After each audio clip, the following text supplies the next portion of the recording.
Day 118, or April the 28th. Scorn and mocking are not that shocking. Our thoughts today are from 2 Chronicles chapter 30, verses 10 and 11.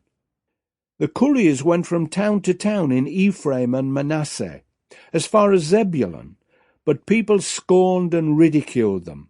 Nevertheless, some from Asher, Manasseh and Zebulun humbled themselves and went to Jerusalem.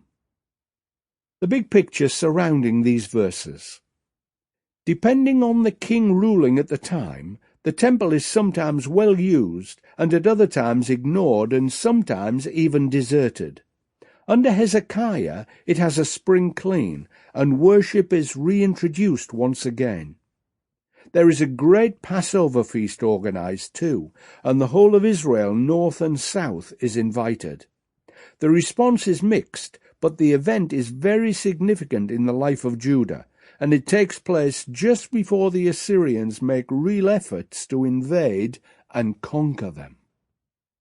And now today's action step. Some of my most fulfilling efforts have been door-knocking, inviting folk to special services, and trying to create conversations about spiritual things. People are so funny with their responses. One man told me, "Sorry, I'm Jewish," to which I replied, "So was Jesus." He laughed and said his response usually got rid of folk like me, and then proceeded to talk for about 20 minutes. We parted on great terms, and I will never know what happened after that, as I never revisited that particular street. When couriers travelled north in the days of King Hezekiah, inviting Jews to a special Passover, they got a very mixed response, including ridicule and mocking. However, some responded positively and came to Jerusalem as requested.